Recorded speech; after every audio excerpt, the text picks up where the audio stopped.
सभी भाई बहनों को जय मसीह की।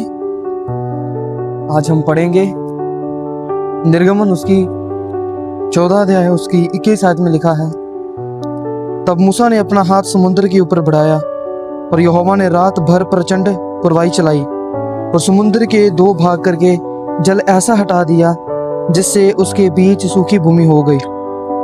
तब इजरायली समुद्र के बीच स्थल ही स्थल होकर चले और जल उनकी दाहिनी और बाईं ओर दीवार का काम देता था। आमीन। ये वचन के द्वारा मैं आपको बताना चाहूंगा कि जब आपके जीवन में परमेश्वर का काम होता है तो परमेश्वर ऐसा अद्भुत और अचंभा काम करता है। आप जानते हैं, फिर आप समझ पाते हैं फिर कि ये काम परमेश्वर के अलावा कोई कर ही नहीं सकता, क्योंकि जो काम पिता करता है वो हमें पता चलता है, वो दर्शाता है कि ऐसा चमत्कारी काम मैंने कभी एक्सपेक्ट ना किया था, जो अपनी लाइफ में वो मेरा पिता ही कर सकता है। समझ रहे हैं? क्योंकि अगर यही वचन मैं आपको दोबारा क्लैरिटी में बताऊं तो आपको समझ आएगा कि कैसे यहोवा पिता ने रात भर प्रचंड वायु चलाई और समुद्र के दो भाग करके जल ऐसा हटा दिया जिससे उसके बीच सूखी भूमि हो गई। पहली बात कि जहां पानी काफी देर तक खड़ा किया हो और उसके नीचे दलदल होना चाहिए, मिट्टी गीली मिट्टी होनी चाहिए, लेकिन पिता ने ऐसा पानी हटा के ऐसी पुरवाई चलाई रातों भर कि वो सूखी भूमि हुई। दूसरा, तब इजरायली समुद्र के बीच स्थल ही स्थल पर होकर चले और जल उनकी दाहिनी और बाईं और दीवार का काम देता था।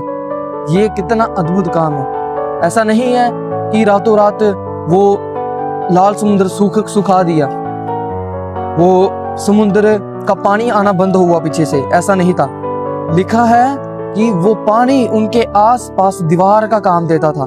जब मूसा नबी ने अपना सोटी को मारा पानी के ऊपर, वो समुद्र का दो भाग हुआ, वो पानी दीवार का काम देते थे आसपास। ऐसा खुदा ने काम किया था, इतना अद्भुत काम किया था। वो देखते हमें रियलाइज होता है, वो पढ़ते हमें पता चलता है। अगर आप इमेज क्रिएट करें तो हमें पता चलता है कि ये काम पिता के अलावा कोई कर ही नहीं सकता। ये पिता का अद्भुत काम है।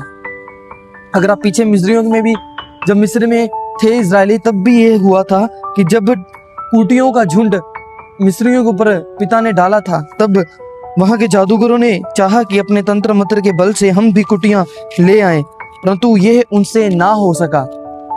जो पिता काम करता है वो कोई नहीं कर सकता। जिसे पिता गिराता है उसे कोई उठा नहीं सकता, जिसे पिता उठाता है उसे कोई गिरा नहीं सकता। आप समझ पा रहे हैं? आपके जीवन में कई बार ऐसा अद्भुत काम होता है, ऐसे हेल्पर्स, ऐसे अरेंजमेंट्स एकदम से आपके जीवन में आते हैं, होते हैं आपके जीवन में। आपको आपने कभी रियलाइज ना सोचा होता है, ऐसा काम पिता के द्वारा किया जाता है। आप फिर हाथों को उठा के कहते हैं, पिता तू सच में जीवता परमेश्वर, तू सच में जीवित खुदा है।